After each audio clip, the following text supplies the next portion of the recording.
Hello, welcome to those that have joined in. We're just waiting for a few more people to join in, then we can start. Hi, everybody. Hopefully, we won't have to wait for too long.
Hello, everyone. Welcome to day 2 of our training. We're so excited. Hope you are too. Today, Zele will take us through the notes. She will pick up from where I ended, and she'll be able to discuss the notes that were posted this morning. So I hope you guys had a chance to go through, and please post any questions or clarifications that you have in the chat box. I'll be able to take note of them. In the meantime, as we wait for Zele, kindly indicate where you're joining us from, and just let us know how you're enjoying the course so far. Zele, are you ready?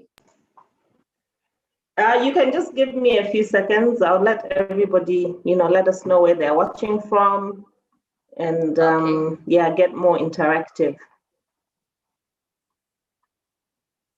You can indicate in the chat box where you're watching from. I can see there's Masia there, Kabinda, Emmanuel. Welcome, Owen, Nathan, Kapampa. You're welcome.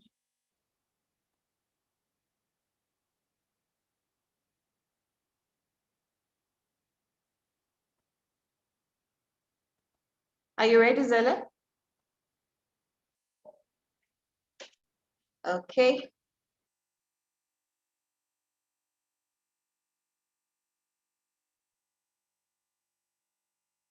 So please let us know what you think about the course and how you're enjoying it so far. We would like to get feedback from you.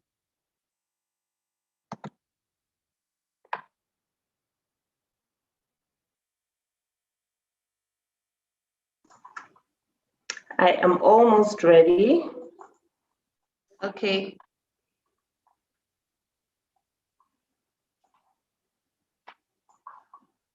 Nathan from Dola, Emmanuel from Dola. Okay. You're welcome, guys. Okay, I think we're good to go now. Okay.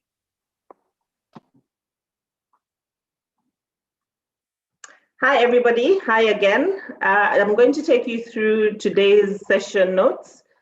You notice that my notes are a bit different from yours. It's just because I've summarized them, just bearing in mind the time that we have together today. I didn't want to bombard you with too much information, especially that I know you've gone through the notes by now. So today we're going to be starting from our communication styles. I'm sure by now you guys know that we each have our own unique communication style. We all communicate in our own, unique ways. Some of us are more outgoing. Some of us are more, extroverted. We don't have a problem with voicing our opinions. We don't have a problem letting people know what we think or what we feel. Whilst as the rest of us might be more on the reserved side, we are more shy. We don't like to speak our minds. We don't like to be out there. So those are just different ways of communicating, not to say that one way is better than the other. Some people are more formal, more direct in their communication, whilst others can be more informal or more relaxed. So right now, we're in this training session, and I would like to think that I'm speaking to you in a formal way, because obviously we are learning, and I need to be formal with you so that you can take me seriously. So imagine if I'm joking all over the place and, just being funny all the time, you're not going to take me seriously, because it's not the right setting for that. So I'm speaking to you in a formal way. That's just the communication style that I'm using at the moment. So have you noticed the different communication styles that you use depending on whom you're communicating with? If you take, for example, at work, even just in the work setting, you have your workmates, your work friends, you have your supervisor, your manager, and then maybe you have your, the boss above all of that. You're going to communicate with those 3 different categories in 3 different ways. Your workmates, you can, joke with them, you can talk about casual things or more personal things. And then your manager, it will be slightly different.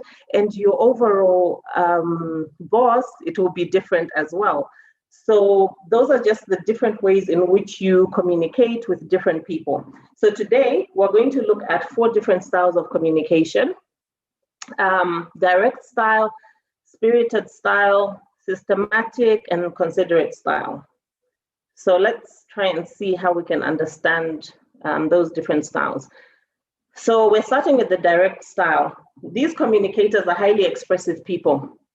I'm sure you've come across people who, the bossy type of people who like to tell people what to do, instead of maybe trying to find out from the other person, like, what do you think we should do about this? Or how do you think this should be handled? Rather than getting their opinion, they want to be the ones to tell you what to do because they have a direct style of communicating. So these are people who don't like talking about their emotions. They don't like to talk about personal issues. I'm sure you have people that you work with, if maybe you've come from a weekend and you're talking about, what did you do over the weekend? What was happening over the weekend? They don't want to delve too much into what they were doing because they don't want you in their business. All they want to do is talk about work. It's business as usual. That's just because they're a direct communicator. So let's look at some of the traits of people with this communication style. They like to get to the bottom line. They speak forcefully, maintain eye contact, maintain a strong position, highly assertive, and sometimes that assertiveness can also be seen as aggression. They're impatient. They like to speak their mind, not afraid of conflict. And when we say not afraid of conflict, this doesn't mean like, they like a good fight. They're all about getting up in your face. No, what I mean is that they want to get their point across regardless of how you feel about it. If they're going to hurt your feelings, too bad. If you have an opposing view, that's too bad for you, as long as they get their point across and they're heard. And of course, they have a short attention span. So in your notes, you're going to have a lot more tips than I have here on the screen. So, if you want to look at those, that's fine. If you want to comment about them, you can go ahead and do that. But I just picked 1 or 2 just to give you an example or to just explain further. So the one I've picked is make an effort to actively listen to others and avoid interrupting. That's if you have a direct communication style. So because we've already seen that you're impatient, you have a short attention span, you probably want to interrupt somebody who's talking to you and get your word in, or you won't allow them to finish talking. But when you do that, number 1, you're going to miss the point. And then number 2, you're going to discourage the speaker from actually trying to get their point across. So try and listen actively. We're going to talk about active listening a little bit later, but make an effort to actually listen and actually pay attention to what is being said. And don't interrupt, rather wait until that person has finished whatever it is that they're saying, and then make your point. And you never know, that they might actually have some good points to put across. So if you do know somebody who has a direct communication style, this is a tip that you can use to communicate more effectively with them. Get to the point quickly, right? Because we know that these guys, they're impatient, they have a short attention span. You don't want to be going round and round and round in circles trying to give them information, because you're going to lose them along the way. So don't bore them with lots of information. Don't send them very long emails or very long messages, or don't keep them on the phone for a long time, because they're not going to be actively listening to you, and you're going to lose them, and your message will just be lost in translation. So try and get to the point quickly, and also use short, direct sentences. I'm sure you may have been in this situation. I know I've found myself in this situation quite a few times where I've sent someone a message. I've spent a long time drafting that message. I've deleted it. I've typed it again. I've tried to send it. I've saved it. And then, maybe it's something really important that I'm trying to tell them. I finally send them this long message. And then all I get back is 5 words or, less than 10 words as the feedback. And, I'm disappointed. I don't feel satisfied because I'm thinking to myself, well, I've spent so much time trying to tell you something. And then you're just going to send me like 5 words. But not realizing that in those 5 or 10 words, they've actually made their point and there's nothing more that they need to say. Why? Because they're a direct communicator. They don't use many words, but in those few words, they're able to say what they need to say. So if you use short, direct sentences, you probably have a more interactive conversation with them. They'll be more engaged, and maybe you can, exchange a few messages and so on. So the next communication style that we're going to look at is the spirited, or I like to call it the enthusiastic style. So people with this communication style are very interested in the big picture. They're all about big ideas. They talk big, they're storytellers. They like talking about their new inventions, their new ideas, what great business opportunities or deals that they have. And they're very, excited about it all. They like long conversations talking about this stuff. So whilst they may seem persuasive at first, when it really comes down to it, they're not very good at discussing the detail of the topic, or they're not very good at the processes to implementation, So let's look at some of the traits that this communicator has. They're good storytellers, uses motivational speech, persuasive, focuses on the big picture, very entertaining. So I'm going to give you guys a question that you can answer through the chat box. I'll come back to it.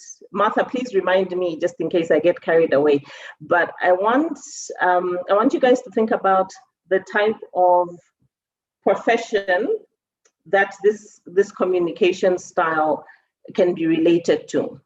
What kind of people do you think are spirited communicators? When you think about all the traits that this communication style has, just tell us in the chat box what you think that the profession that relates to this is.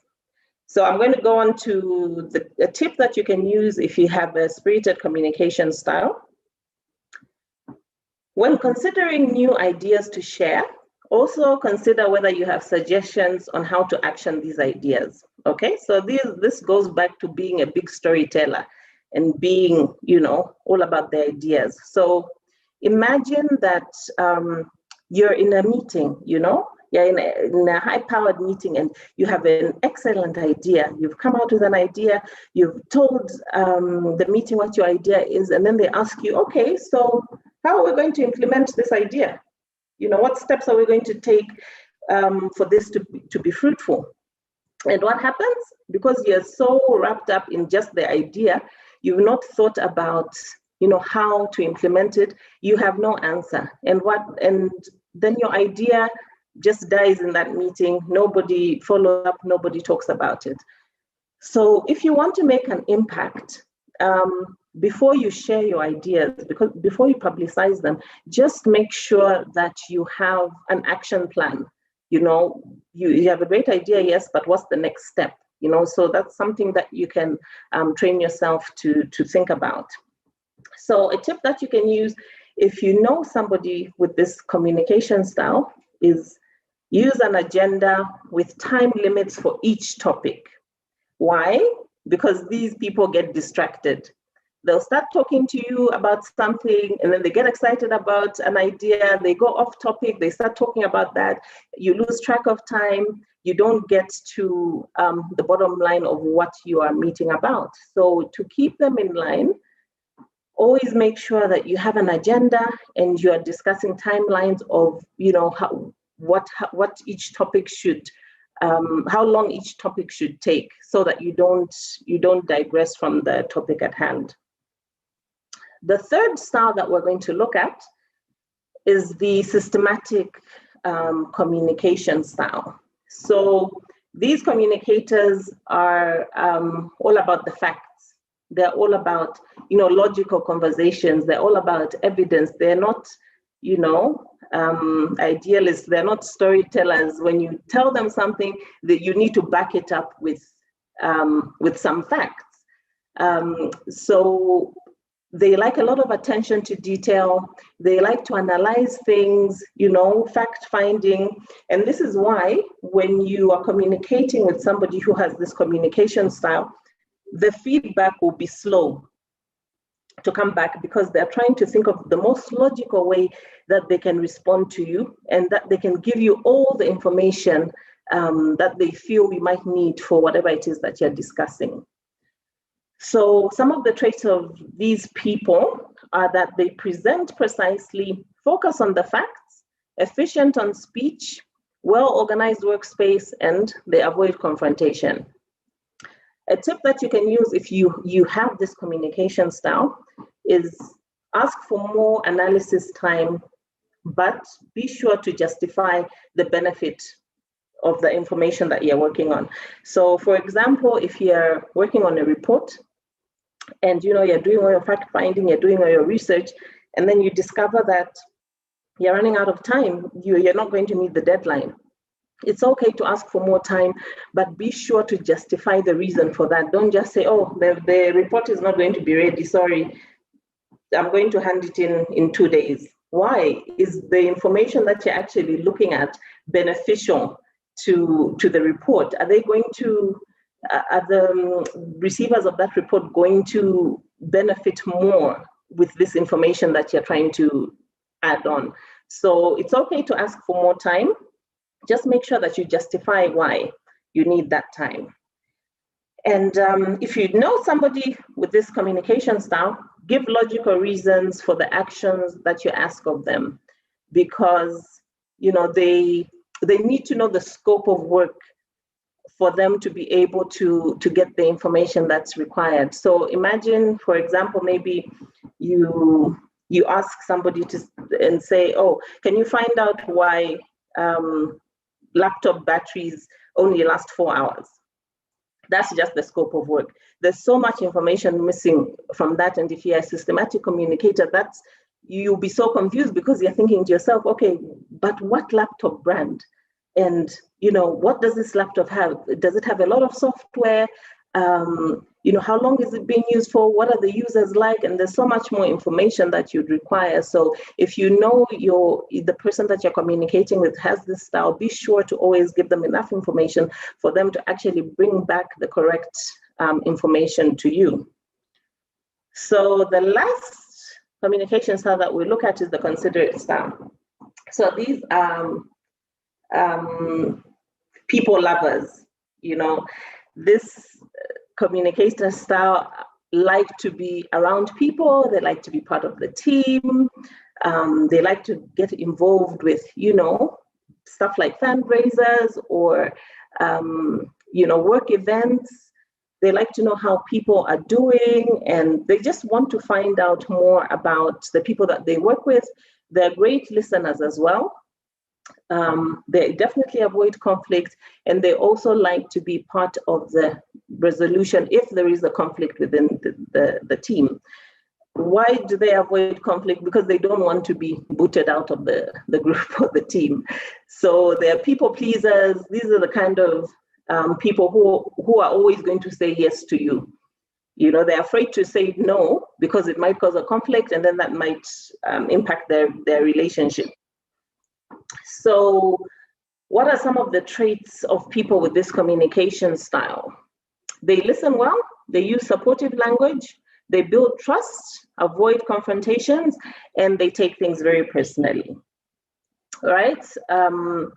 So if you are a considerate communicator, a tip that you can use to communicate more effectively is try to separate people's opinions about a topic from their opinions about you. Why? because you take things personally. So if you're in a meeting, maybe you're in a very heated meeting, they're talking about the work that you've done, which might not be great at that time, and you're receiving this constructive criticism, but because of your communication style, you feel like it's a personal attack on you. So that would definitely create conflict, create misunderstandings. So the best thing that you can do is always try to separate work from personal.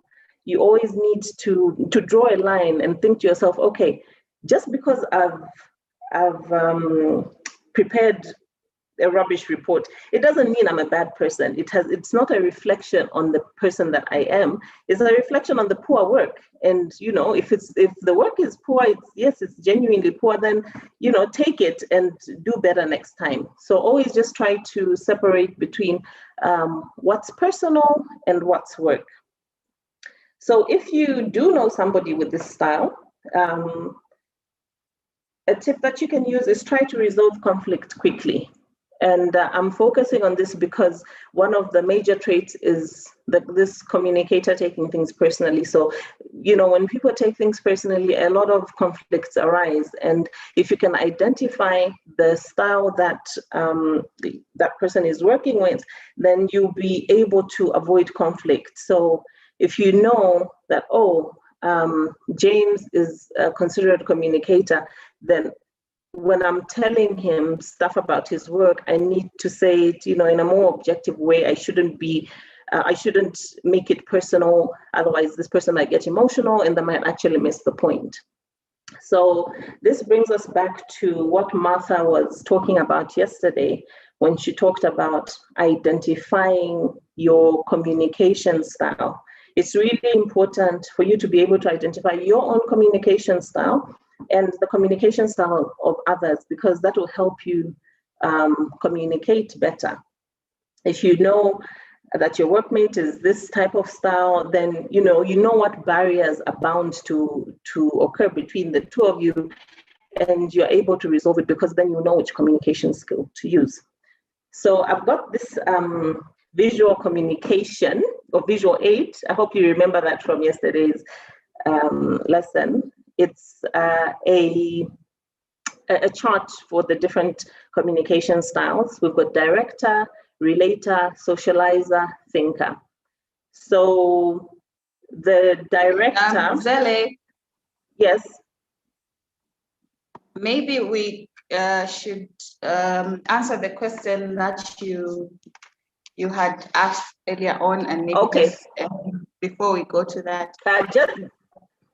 Just let me finish this one, and then we can do the questions, because then the topic will be done. Okay, all right. So as I was saying, you have the director, the relator, the socializer, the thinker.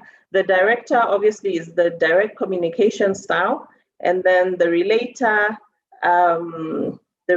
likes warm and inviting people, focuses on feelings. That's the considerate style. The socializer is the spirited, and the thinker is the systematic. So you guys can try and fit yourselves into which communication style that you use. And also from this, you can identify the communication styles of the people that you work with, your family, your friends. Okay, so I'm ready for your questions now, Martha. Please go ahead. All right. So for the question that you had asked, yes, Emmanuel says you asked the question to say, think about the type of profession in which yes, all these styles of communication somebody can belong to. So Emmanuel says the marketing department can use the spirited style. Mm-hmm. And then again, Emmanuel goes on to say all managers need to use considerate style of communication. Then Nathan says the spirited style can be used by a salesperson and marketeers. Then there's a question again from Nathan. Can have more than one communication style? Okay. Okay. Anything else? For now, that's enough. Okay. Okay. Yes. You are definitely correct.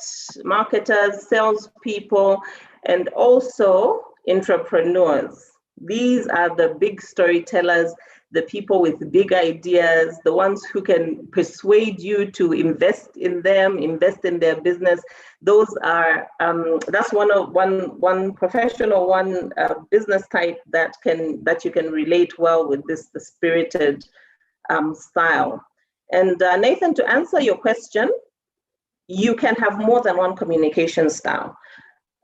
You can have traits from, 2 to 3 different communication styles, and that's perfectly normal.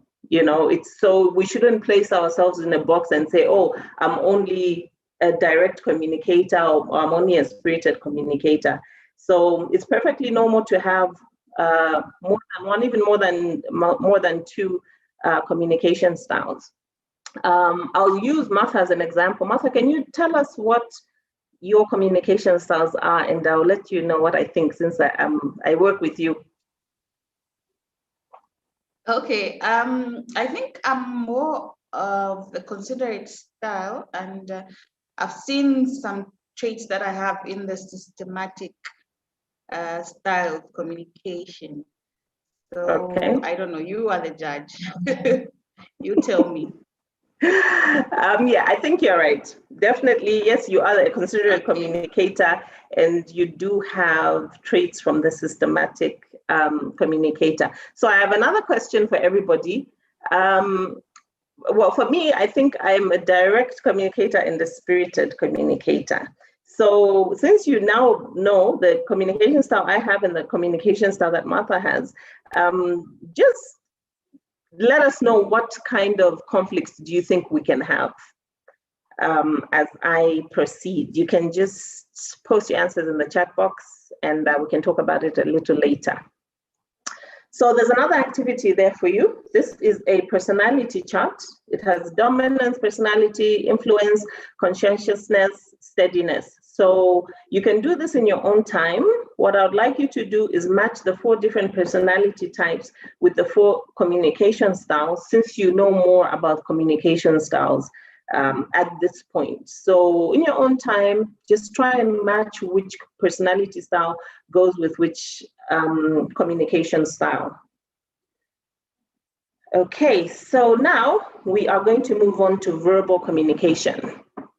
Martha touched a bit on this yesterday. She talked about methods of communication, though she focused on visual communication. So we'll go through verbal and non-verbal communication today. So did you know that verbal communication is the least impactful face-to-face communication? I bet we all didn't know that, because you think, oh, talking is the be-all and end-all. You talk, you think you've communicated everything, but it's the least impactful element of face-to-face communication. There's an old saying that goes, it's not what you say that's important, it's how you say it that matters. So you can choose your words carefully to enhance your message, but remember that it's not the most important part of the message. What is verbal communication? It is the sharing of information using words, and this can be spoken words or written words. So let's talk about some of the advantages of verbal communication. It's easy, it's quick. So I'm communicating with you verbally. It's easy for me to just say what I need to say.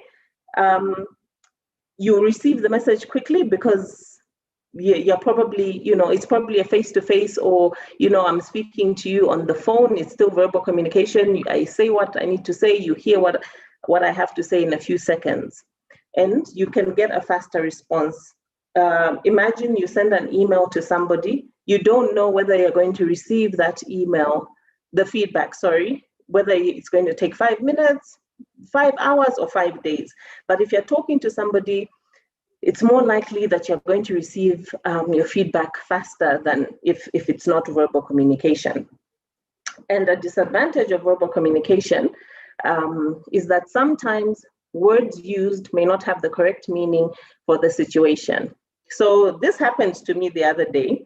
So I thought, let me just use this as an example. I was talking to somebody, we were chatting on text, and then they sent me this message just saying, "How come?" So then I'm going through the message and I'm the chat history, and I'm thinking, why are they asking me how come? Like, what are they trying to say? And then I asked Martha, I said, "Oh, Martha, look at this chat and let me know what you think. Like, I don't understand. How come I haven't, I've not answered their call. I haven't done something." And then as she was looking at it, she realized and said, "No, actually, what I think they mean to say is, I'll come. Like, I will come. I will come and see you, or I will come and do whatever it is that they were supposed to do." So then already you can see that this caused confusion. They were using the incorrect words to say what they wanted to say. So also with words, you need to be careful that what you're communicating is actually what you mean to say. Use the correct words. The correct words with the correct meaning. And if you're unsure, do what everybody else does. Just Google, which words to use in which instance, and you'll be sorted. So that's just the disadvantage of verbal communication. And we have our bonus topic. I hope you guys remember the other day, in our introduction video, I did mention that we have a bonus topic for you, and this bonus topic is public speaking. So we have a course, it's called Public Speaking and Effective Written Communication.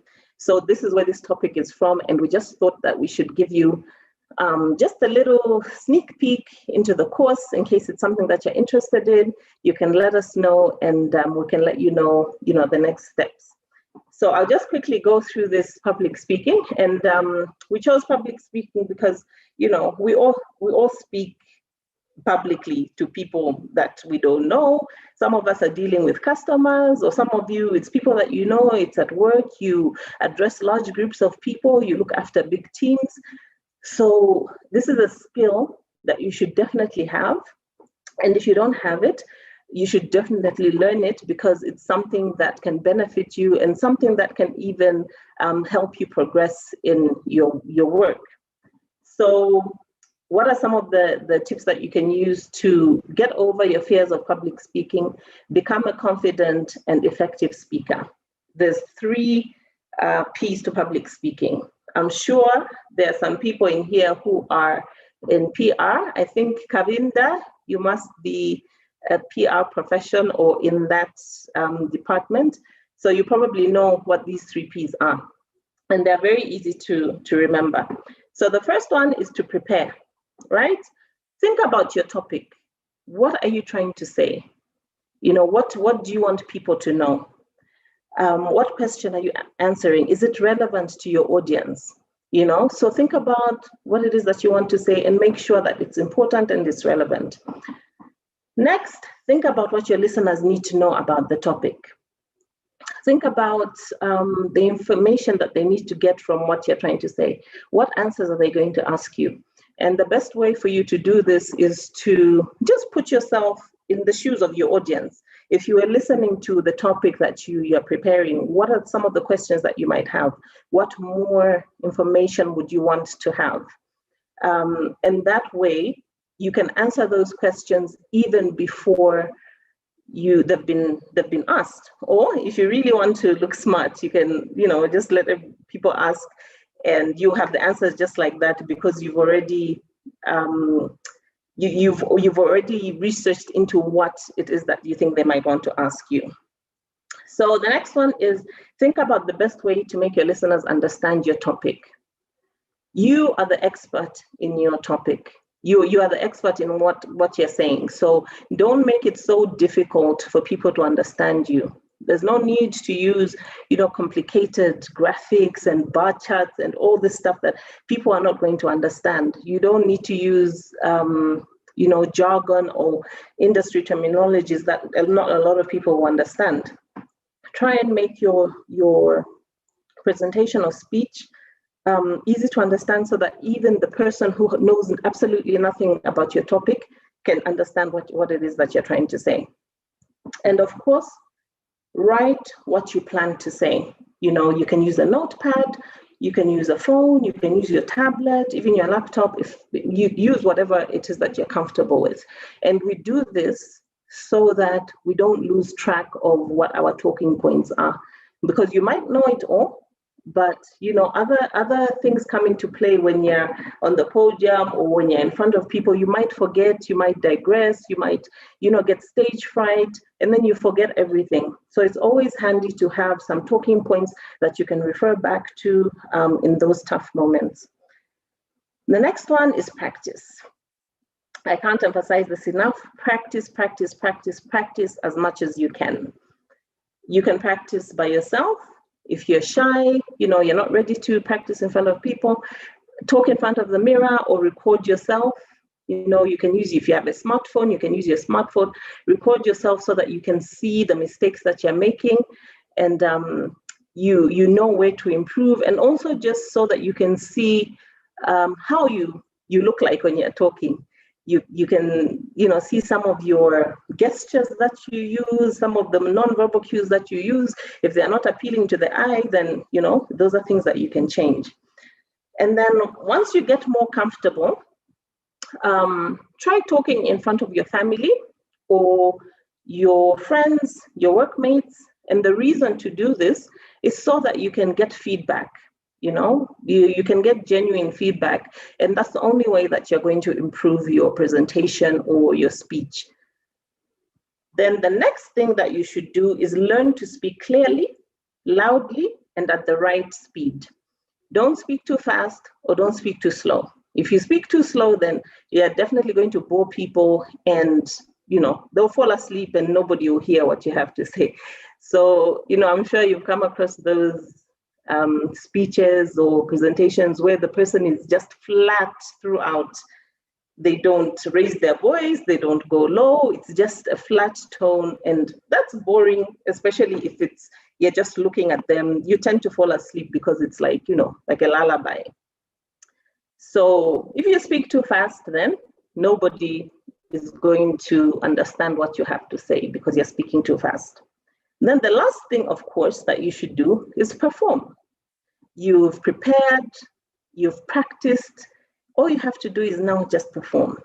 So if you're, presenting a speech, or you're doing a presentation in an office, or maybe a part of a meeting, and it's your turn to now start talking, then when that time is coming, and then you start sweating, your mouth is dry, you can't swallow, and then you choke, or you've forgotten everything that you have to say or that you're going to say. What do? All you need to do is just relax yourself, calm down, breathe deeply, think of calming thoughts, and just remember that you've prepared and you've practiced. So why are you nervous? You are the expert, after all, on the topic, and people are there to listen to what you have to say. So just remember your preparation and your practice, and bring yourself back, talk yourself out of that nervousness and that feeling where your heart is about to jump out of your chest. And if you need to take a moment, have a sip of water, and you'll be fine. So I can promise you, if you follow these 3 tips, you would definitely become a better public speaker. But if you want to learn more, please contact us, myself or Martha, and we will let you know how you can get enrolled on the public speaking course. Okay, so are there any questions so far, Martha, before I go on to the next topic? Any questions? No questions, just comments. Yeah, Kapampa says he's more of the systematic style of communication and has traits of the considerate style. And then Nathan is a combination of systematic, considerate, and a bit of spirited style. Then Kapinda says she exhibits all the 4 styles depending on the audience that she's dealing with. And then we have a comment here from Alan. Alan says he or she has stage fright, which is unbearable. So Alan, I think Zele has explained what you need to do. So you need to take note of the tips on public speaking and actually join us on our next course, public speaking and effective speaking. Yeah. Alian, I hope I'm saying it correctly. It's, stage fright is very, very common. Even I have stage fright sometimes, but I've made it a point to practice just these three points, and it's made my life a little bit easier. Even just before this training, I was thinking to myself, oh, wow, I'm going to be talking in front of people. Some of them, I don't know them. Am I going to be able to say what I need to say? And then I just remembered, like, hang on a minute. I've actually been, I've prepared well. So why am I nervous? So don't worry. Just get in touch with us and we can walk you through how to become a better public speaker. Okay, so I hope you guys have taken some notes there, because this is not in your notes that you received today. Okay, so now we're on nonverbal communication. We send messages to others without using any words. We send signals, we use expressions, we use gestures, we use our body posture. So let's look at this diagram that I have here. These people are using nonverbal communication to get their messages across. So for example, these two here are shaking hands. This one is shrugging his or her shoulders, I don't know. This one is giving us a thumbs up. This one is probably saying hey to someone, raising both their arms. This one is giving the signal of, I'm thinking about it. And this one, to me, it looks like he or she is showing somebody something. So this is nonverbal communication, right? Using our gestures, our eye contact, and body language to communicate. So let's look at these in a little bit more detail. I have here 7 methods of nonverbal communication. The first one is expressions. Expressions, we're talking about your facial expression. I'm sure throughout this training, you've seen me using facial expressions. Maybe I'll smile at you, or, I'll be more serious, or I'll do something. I'm trying to communicate something to you. You have a facial expression for when you're angry, when you're worried, when you're sad. We shed tears. We have, you can tell from someone's face what it is that they're feeling. Your posture also, you can communicate something through your posture. For example, if somebody's in pain, if you have a backache or you're limping, your posture would be somehow distorted. You're communicating that you're going through some pain somewhere. Paralanguage is the tone, the pitch, the manner of speaking. Do you speak fast? Do you speak slow? Do you stammer? Sign language, we have sign language everywhere, from traffic signals to road signs. We use gestures, even just on our phones. Sometimes you can communicate without actually typing a word. You would just send a smiley face, smiling or sad or crying or hungry or whatever it is that you are trying to communicate. Touch is also a method of nonverbal communication, because I can touch you and I'm communicating something. Or if I don't want to touch you, I'm also communicating something. If I don't want you to touch me, I'm communicating something to you in that way. Same as eye contact. Eye contact is the most common nonverbal communication that we use, because you can greet somebody even without saying words to them, but just giving them some eye contact, acknowledging them with your eyes. I'm sure you've been in situations where you've seen somebody, you've not opened your mouth, you've not even waved at them, but you've just made eye contact and you've acknowledged each other. And also space is another method of nonverbal communication, because we are, some of us like our personal space, others are very touchy-feely, they want to be close to you, and that's just, them using their space to communicate. So there's a little exercise here, but I'll let you guys do that in your own time. I'm just looking at the time that we have. So I'm going to let you guys do this in your own time, but the purpose is just to emphasize that you can have a sentence, and it can mean something each time you say it, depending on what word you emphasize on. So just try that exercise and see what you come up with. Okay. So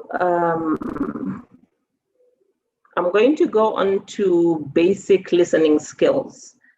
I think this is a very important topic in this course because this can really help you change the way you work and the way you communicate with people. So did you know that listeners only retain 50% of what they hear? So I'm going to use you, Martha, again.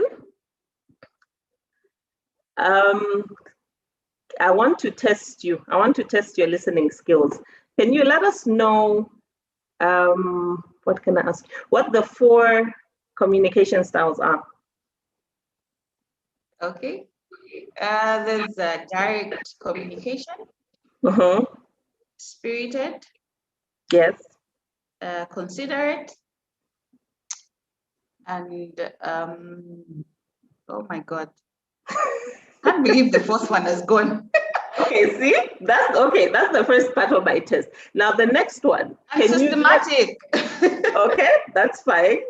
Can you tell me the traits of the systematic communicator? Me or the audience? You. I think I'm proving my point. I think I'm proving my point. So my point is that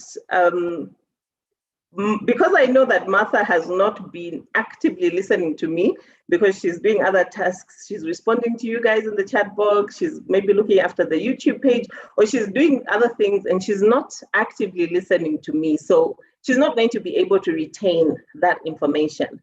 But I know that everybody in the meeting, hoping that you've been really attentive, you'll be able to answer those questions without a problem because you're giving me your full attention.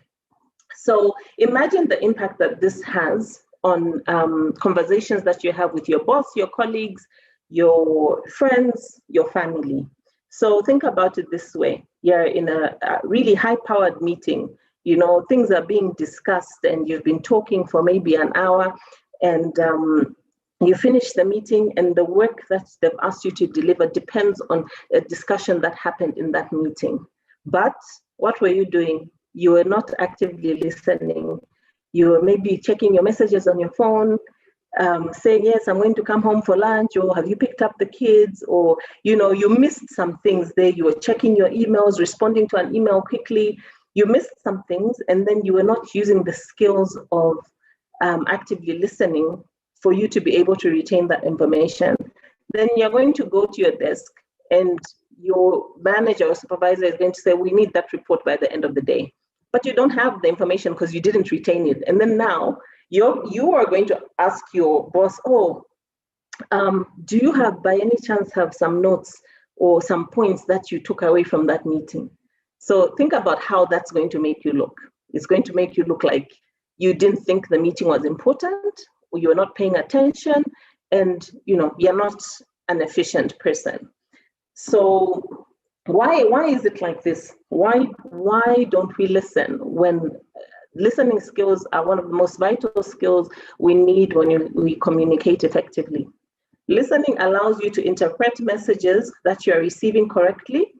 And if you're not sure what you've heard, it's highly unlikely that you will understand and be able to decode the message well. Right? So there's this visual aid here. And when we are listening, we are doing one of the 6. Either we're ignoring, we're pretend listening, and pretend listening is when you are looking at somebody, pretending to listen, then they ask you something, and you can't answer it because you're just pretending your mind was elsewhere. Selective listening, you are just picking and choosing what to listen to depending on your interests. Or attentiveness, empathetic, spirit. So active listening is the bottom 3. And we should strive to be in this section of active listening, right? So why do we need to listen? We need to listen to understand others, to build relationships, to avoid conflict, to learn, to show empathy, and to gather information. And you might be asking, what's the benefit of even listening? Why should I make the effort to actually listen? Because it takes a lot of effort to put all your attention onto somebody and listen to them without any distractions. I'm just going to pick on 2 points because you have these in your notes. You can look at them in more depth. So you can be more productive at work, like the example that I gave you just now, where your work depends on something that you were supposed to have heard. So if you didn't hear it, then you're not going to be productive. You're going to be now running around looking for that information when you should actually be doing it. And you can be more connected in your relationships, personal and work. So this works even with your family. When you're listening to your kids, don't pretend listen. Listen attentively to what they're saying to you. You might have some interesting conversations and learn new things about your children or your family members, or even those who are in relationships, those who are married or have partners. Imagine you're having a conversation with your partner, they're talking, and then all you're saying is, pardon, what? What was that? What did you say? Can you imagine how annoying that must be for the other person? Because what you're telling them is that what you're saying is really not important because I'm really not listening to you. So if you do improve your listening skills, then you can improve these relationships, learn to build better relationships because you have less misunderstandings and less miscommunications. So let's look at the tools that you can use to become a better listener. The first one is self-awareness. So become more aware of your own behavior, feelings, and habits, right? And I like to do this. I like to test myself because I think to myself, am I actually listening to what this person is telling me? So these are some of the questions that you can ask yourself. What are you feeling when you're listening to somebody? What are you doing? Are you being a good listener? Are you actually interested? Or you only listen to the bits that interest you? Are you able to control yourself and listen carefully to someone who is upset or angry? Or are you just thinking to yourself, what am I going to respond to them? You're not listening to them, but you're thinking to yourself, what am I going to say to this person? So think about what you're doing. Some people, when you're talking to them, they will just be on their phone, scrolling through whatever it is that they're scrolling through, not really listening to what you're saying. And I'm sure that can be agitating to you as the speaker. And what you're communicating is that you're not interested in that conversation. So think about your behavior when you're listening to somebody and take notice of the following things to try and figure out if you are actually self-aware when you're listening. So I've only got 2 points here, but you have more points in your notes. I've trimmed this down just for the sake of our presentation. So eye contact. Are you making eye contact? Imagine if I'm talking to you and then I'm looking somewhere else. I'm not focused on this conversation. My eyes are telling you that I'm not really focused on what we are doing here. So are you making eye contact, or are your eyes all over the place? Are you getting distracted by people passing by, or by something else that you've seen? Try and make eye contact or maintain eye contact with the person that you're talking to, so that they can know that you are listening actively, and that will encourage them to, effectively communicate with you. And are you focused on the conversation? Are you able to repeat what has been said? Just like we tested Martha just now, she was not focused on the conversation, and therefore she was not able to repeat what was being said. So take note of the other 2 points that I put in your notes, and try to figure out how what you do when you're listening to somebody. So all these behaviors can make it very hard to be a good listener. And you may be sending the wrong message to the person talking to you, and that what they're trying to communicate is of no importance to you. So identifying these behaviors in yourself and changing them for the better can help you be a better listener and retain important information that you may need to be more productive. So take note of this and try and figure out what your habits are when you are listening. Okay, so now we are looking at active listening. So Scott Peck said, you can't truly listen to anyone and do anything else at the same time, which just means that if you're doing something else whilst listening to somebody, then you're not listening to them actively. So what is active listening?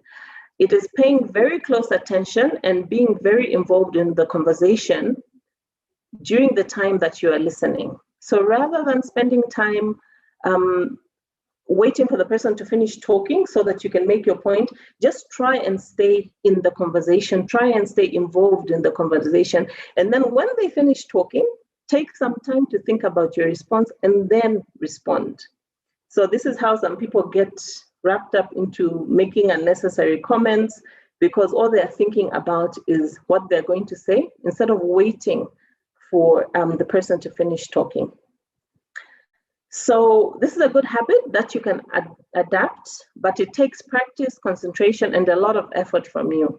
Be sure to eliminate any distractions that may surround you, for example, your phone, TV, laptops, or even right now, as you're watching this training, depending on where you're watching it from. If you're watching it from your phone, then turn off the TV. If you're watching it on your laptop, then put your phone face down so that you don't get distracted by notifications. And try to stop your mind from wandering off. Okay, so let's look at some tips that you can use to become a better listener or to improve your active listening skills. And I can bet you if you just do even maybe 3 out of the 5 tips that I'm going to share, you're going to see a change in how you communicate with people. So pay close attention is the first one. Maintain eye contact, try not to get distracted, remove obvious distractions, and look out for the non-verbal cues from the speaker, because sometimes someone might be prompting you to say something using nonverbal cues, and if you're not paying attention, then you're going to miss it. Don't interrupt. Check your understanding. If like you're listening to me now, we've been saying, ask questions and let us know if you understand, because we want you to get everything that you can from this training. So you need to check your understanding when you're listening to somebody. You can use phrases like, can you elaborate on that point? Or could you kindly repeat that? Or is it correct that by doing this and that, you can say stuff like that just to make sure that you're on the right page with the speaker. And of course, take notes. This is especially important for people who deal with customers. You have a customer who has a query or worse still, a complaint.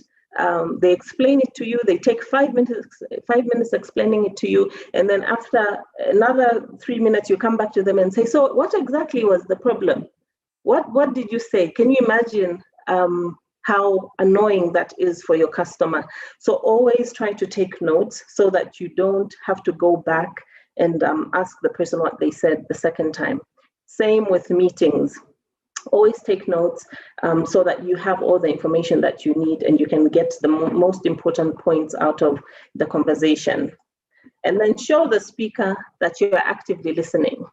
So you can use nonverbal signals, you can nod, you can use your body language, or you can make comments. You can say, right, I see, really, oh, like we do in Zambia.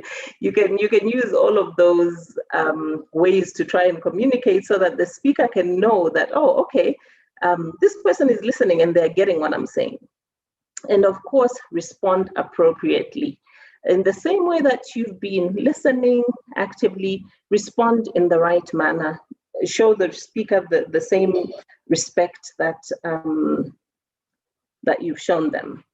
And then you will notice and develop that these good listening skills that people who you practice these good listening skills with will begin to mirror your behavior.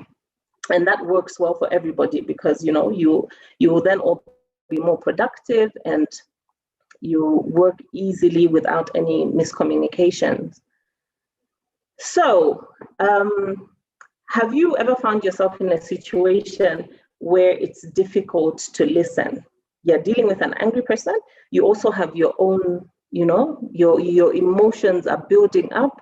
This person is angry. They keep talking, and it's difficult for you to listen.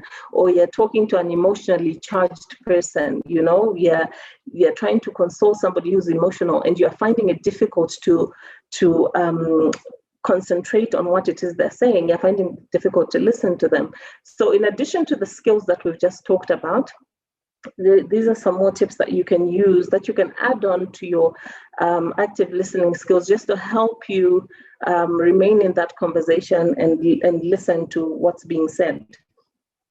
So the first thing that you can do is, of course, remain calm if you're, in a heated situation. Remember your active listening guidelines whilst trying to focus on the conversation. So I think it's plain and clear. Just remain calm, because when you remain calm, then the other person also will start to simmer down. But if you are both going higher and higher and higher, then your communication will be ineffective. Set ground rules, especially if you know what that meeting is going to be. Sometimes you get caught up in the moment, but if you know that you're about to have a tough discussion, a tough conversation, and things are bound to get heated, you can set ground rules before that conversation begins. Set some boundaries, agree that there's no bringing up old events that have been resolved, no bad language, no shouting. And this will keep everybody in line, and you'll be able to talk about things and, listen without getting emotional. And then also ask for privacy if you feel this will make things easier. Sometimes you're discussing sensitive topics and you don't want to discuss that in an open office or in a restaurant. So if you know that this topic is not for everybody's viewing, then ask for privacy, because then you won't be put in an awkward situation, because sometimes when you're in an awkward situation, then you tend to say and do things that are out of line. And the fourth one is come up with a common goal that you're both trying to reach, because if you don't, then all you're doing is going around in circles, not reaching a conclusion or resolution. So from the beginning, try to agree on what it is that you're trying to achieve and stay within those boundaries. Okay, so that is the end of my presentation. Are there any questions before I make my last comments? Zele, there are no questions. I'm sure your presentation was perfect and everyone was able to understand. No questions. I would like people to actually say that there are no questions, because please indicate everybody has understood what you think. Can they think about this? Communicate that they have understood? Well, I have understood. I have. Okay. Whilst people are maybe thinking of their last comments or questions, let me just take everybody back to our objectives of this training. So at the beginning of this training, we said that by the end, you would have learned methods of communication, different communication styles, ways to adapt the different communication styles, clear and concise communication skills, tips on creating positive relationship, barriers to effective communication, and basic listening skills. So I'm hoping that this is now the end of the training. I'm hoping that we've all learned what we set out to learn. And if you haven't, I would be so grateful if you could let us know. But I just wanted to bring us back to what we set out learning, so that we can now finalize and say, yes, indeed, we have learned all of these 7 points. So let me do that. Okay, seeing as there are no questions, I just want to thank everyone for attending today's meeting. Thank you for taking time out. One last thing, or two points actually. One is those who are interested in getting certificates of completion for this training, please get in touch with either myself or Martha, so that we can finalize that, because then we need to get your spellings of your correct name so that there are no mistakes. So please just get in touch with us, and then we can start to facilitate that. And then tomorrow we're going to be sharing an evaluation form with you, so that you can evaluate us, give us some feedback on how you think this training went. Any comments or suggestions that you might have, we'll really be grateful for that. So with that said, if there are no questions from everyone, I think, Martha, this is the end of this session today. Thank you everyone for joining us. Thank you for participating in this training. We'll be in touch tomorrow for that evaluation form. Have a good evening. Thanks. Bye-bye, everyone.